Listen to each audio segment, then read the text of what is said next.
Fala galera, tudo beleza? Gabriel aqui, Tocha, canal Consciência em Movimento. Vamos para mais um vídeo aí rapidão. Uma reflexão aqui que eu tô querendo trazer já há alguns dias, né? Tá relacionado à natureza humana e por que existe guerra e como interromper a guerra, né? Um assunto aí tão pertinente para o momento atual.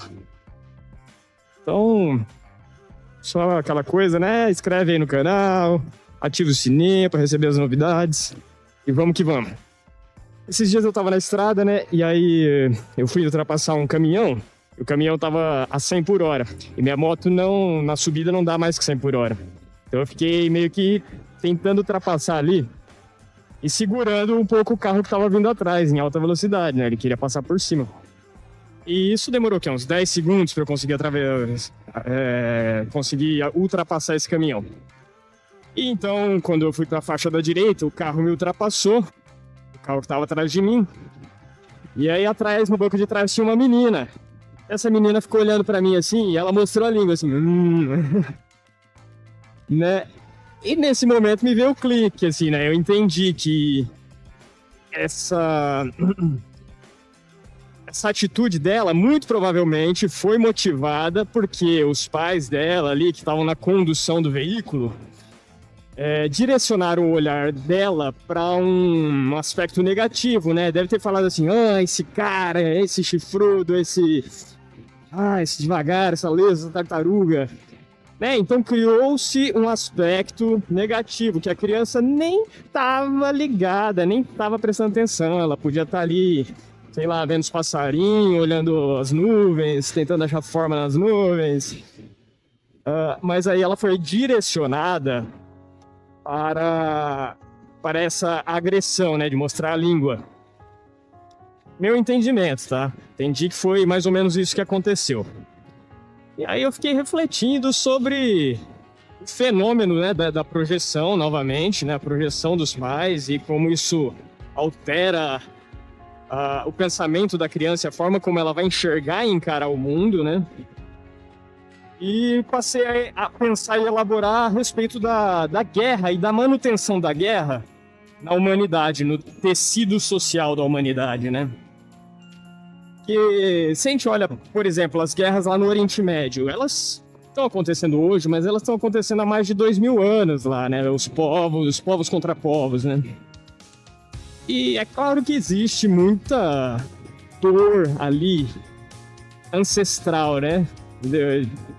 Pessoas, familiares e familiares foram, né, dizimados por essa faceta cruel da humanidade, né? Que é a guerra.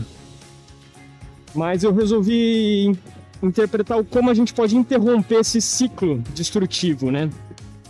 E se a gente deixar como tá, vai continuar como tá. 2.000 anos, 3.000 anos, 5.000 anos.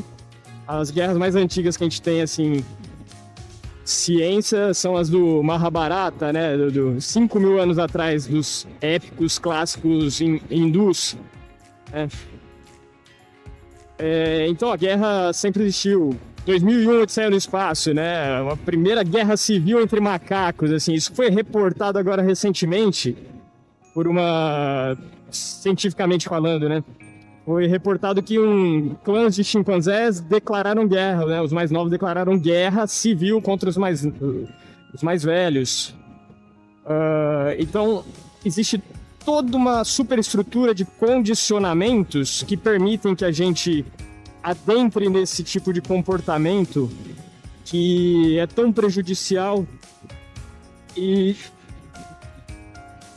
se a gente não fizer nada a respeito, vai persistir e o fim, muito provavelmente, vai ser catastrófico, né?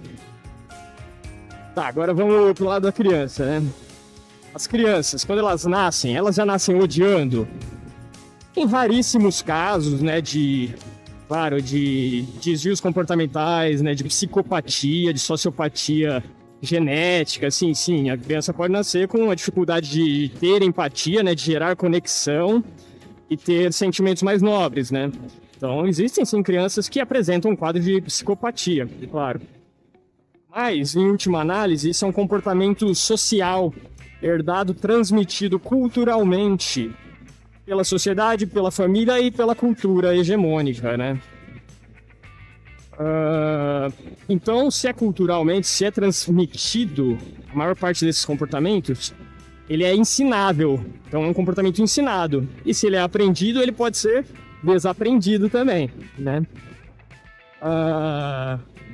O que é, então, a guerra, né? É a ausência do amor, vamos tentar reduzir para isso, vamos condensar nisso. É a ausência do amor. E o que é a ausência do amor? É o ódio? Não necessariamente. Mas há muitas pessoas que compreendem que é o medo. O contrário do amor não é o ódio, mas sim o medo. Quando a criança passa a se... o primeiro, assim, vislumbre da criança perceber que existe um agente externo, né? Vai ter o psicólogo Winnicott. Ele vai trazer que o primeiro vislumbre dessa criança de que existe uma força um pouco mais soberana do que a dela, né? Ou seja, quando ela chora e o seio materno não chega, ela não recebe o que ela espera, e ela sofre a frustração desse seio que não chegou, ela começa a perceber que existe uma vontade externa a ela, e ela começa, então, nesse primeiro instante, a desenvolver a personalidade, que é perceber que existem forças externas e diferentes das vontades dela. Existe o mundo externo e existe o mundo interno dela. Ela começa a perceber essa dualidade. Essa é a grande crise nossa, assim, é o medo. É quando a gente começa a ter a cisão, a separação, a dualidade. Quando a gente começa a ter frustrações, né? A gente passa, então, a ter medo. Quando a criança é uma criança, ela pega na mão do pai e atravessa a rua da mãe sem medo. Ela vai sofrendo frustrações na vida e tal, e ela passa a desenvolver certos mecanismos até de defesa, né? Assim como todo mundo. Então, a partir dessa cisão e desse medo é que a gente cria essa possibilidade da aversão ao outro, né? O outro representa uma competição, né? Nosso sistema educacional induz a gente à competição, né? Nosso sistema de trabalho induz a gente à competição. Então, desde pequenininho, a gente é doutrinado a competir, né? E isso, então, não possibilita essa relação de estarmos... dessa não dualidade, né? A gente está sempre em dualidade, sempre competindo. Dito isso, então o problema é bem mais embaixo, né? Tem toda uma superestrutura do nosso sistema econômico social, tem as nossas traumas reeditados pelo núcleo familiar, né? Qual que é a solução disso? Não é tão fácil, né?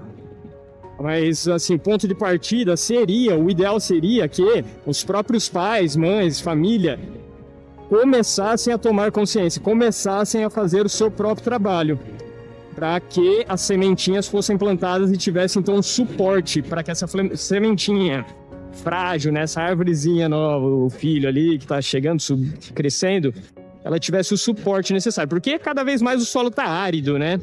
Cada vez mais vai ter uma maior dificuldade. E a tendência é a gente reeditar isso, porque sempre foi assim, né? A competição pela competição, a guerra pela guerra. Então, para remar contra a maré contra isso, cara, tem que ter preparo, tem que ter uma rede de apoio, de suporte, né? O ideal seria que a família fosse essa rede de apoio. Nem sempre isso é possível, nem sempre os familiares estão dispostos a fazer esse trabalho interno. Nem sempre eles enxergam sequer que eles têm que fazer alguma coisa, né? Porque só vivem no piloto automático, muitas vezes, né?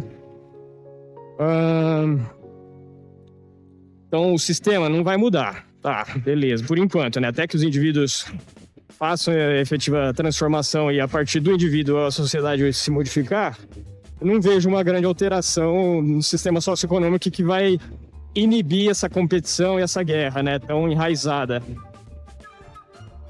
Então, ainda assim, a gente trabalha com a questão do autoconhecimento.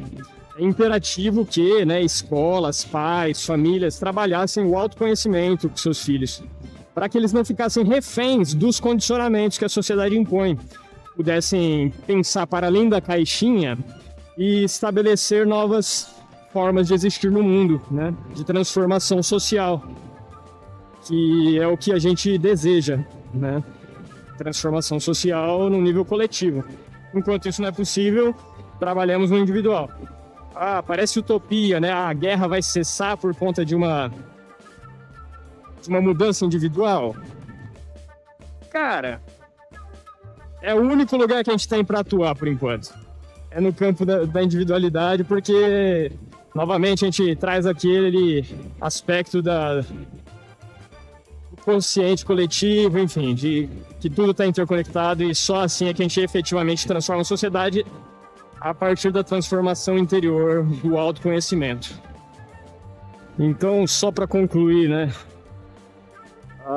A única saída para essa encruzilhada da humanidade me parece ser, inicialmente, se voltar para dentro, né? O autoconhecimento profundo, né? A psicologia profunda, para a gente resgatar o que há de mais humano na gente e divino ao mesmo tempo, né? Então, resgatando esse ser divino que habita em nós, sem dualidade, isso perpassa por romper com todas as camadas de condicionamento, sejam eles culturais, né, dogmas, familiares. Como que a gente interrompe a guerra se a gente tem livros canônicos estudados desde pequenininho que incitam a guerra? Como que a gente se apropria dessa informação sem que isso seja combustível para a gente perpetuar esse ciclo? Então, quando a gente fala de Matrix, né, quando a gente fala de condicionamentos, existe todas as camadas da Matrix, né? Existe a Matrix religiosa, existe a Matrix dos costumes culturais, existe a Matrix econômica até, né? Da escassez planejada, da obsolescência planejada, existe a Matrix política. Todas essas camadas estão postas, sobrepostas e justapostas com uma finalidade maior, que é a de perpetuar, né, a exploração, essa guerra intra-espécie. Dentro da nossa própria espécie existe uma guerra, né? O darwinismo social, né, o mais apto sobrevive, o mais fraco sucumbe. E para além disso, existe a Matrix que não quer a liberdade do ser humano, né? Então, para que a gente consiga finalmente acessar essa verdadeira liberdade, é necessário o rompimento com as camadas da Matrix. E isso só é possível com o despertar, né? O despertar das consciências. Não tem como fugir disso. Simplesmente não tem. A gente pode lutar por melhoras sociais, batalhar, mas se a gente não for a fundo mesmo nos fatores causais de por que o mundo é, como está, a gente vai estar só tapando o sol com a peneira. Assim, é só deixar mais uma última reflexão. Em última análise, o que está em disputa nesse jogo cósmico, nesse Lila, esse Mahalila, esse grande jogo cósmico, é a nossa alma. O que está em disputa é a nossa alma. Quando a gente tem Matrix, camadas de Matrix que condicionam a gente a um padrão vibratório mais baixo, disputam a gente para manter a gente sempre num estado de medo, pavor, luta e fuga, cortisol alto, a gente está entregando para esse mundo totalmente dominado, o mundo jaz do maligno, né? A gente está entregando a nossa alma. Então, o ato de maior rebeldia que a gente pode fazer contra um sistema injusto é você se abster, se retirar de todo esse campo das injustiças, na medida do possível, né? Claro que a gente tem nossa vida, né, para seguir, mas o melhor que você pode fazer é não ceder sua alma compulsoriamente, né? O escravo que se doa para o servo que se doa para o seu senhor de escravo, né? É um fenômeno psicológico. Muitas vezes a gente aceita submissos servir ao nosso Senhor. E aí, a disputa é essa, qual senhor você vai servir? Eu acho que o senhor verdadeiro quer a nossa liberdade, quer o nosso amor, quer a nossa plena expressão, né? O contrário de depressão não é alegria o tempo todo, mas é expressão. Então eu acho que o senhor quer que a gente se expresse através dos nossos dons e talentos.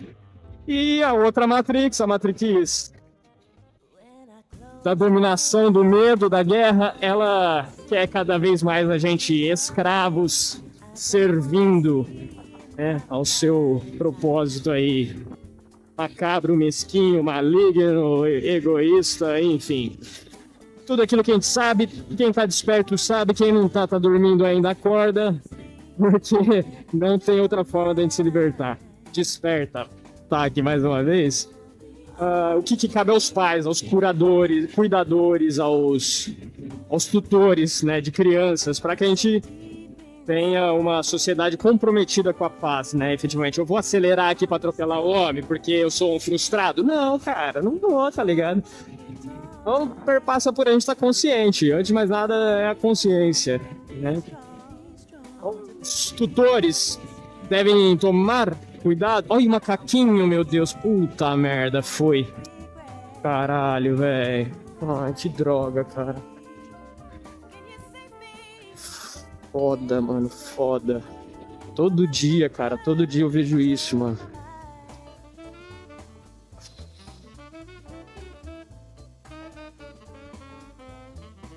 A gente não instalar programas nas crianças, né? Até perdi o fio aqui. Instalar programas nas crianças que vão determinar os padrões de comportamento dela, na medida do possível. É claro que a gente nem sempre consegue estar 100% consciente, né? E a gente, às vezes, faz projeções, sim, né? O fenômeno da projeção, projeta nossas frustrações, enfim. Então, na medida do possível, a gente tentar estar conscientes para não instalar determinados programas deletérios nessas crianças, que são uma lousa branca, né? Elas são passíveis de receber tudo. Se elas não receberem amor, elas vão instalar o programa do amor. Se elas receberem ódio, elas vão instalar o programa do ódio. E isso é óbvio, né? Não tem nenhuma novidade nisso. Claro que a gente sempre quer se isentar da responsabilidade, né? A gente quer falar, o mundo é que criou assim. Olha, a família tem uns 79% de responsabilidade nas instalações dos programas e condicionamentos da criança. Então, assume a tua parcela de responsabilidade aí, para de fugir da tua responsa, faz o que precisa ser feito, investiga a consciência, primeiro a sua, antes de projetar na criança que, você é assim, você é assado. Cara, se ela é assim, provavelmente é porque você também é assim, entendeu? Não foge da tua responsa. A autorresponsabilidade é a chave, já falei isso aqui em outros vídeos. Então não adianta ficar olhando pra fora achando culpado. E é isso. Fiquei triste com o macaquinho ali, que era perfeitamente passível, tinha um radar ali, o caminhão podia ter brecado, podia ter sinalizado, brecado, mas não. Exatamente o que eu falei que não era pra fazer. Quando o homem atravessou a rua, falei, vou acelerar pra cima? Não. O que o caminhão faz? Acelera pra cima. Porque essa é a natureza do mundo ignorante. E é isso que a gente quer transformar. Sair dessa ignorância, instalar um novo programa, um novo código. Que esse aqui tá muito deletério. Pronto, falei. Fica com Deus. Namastê. Namastreta. Paz.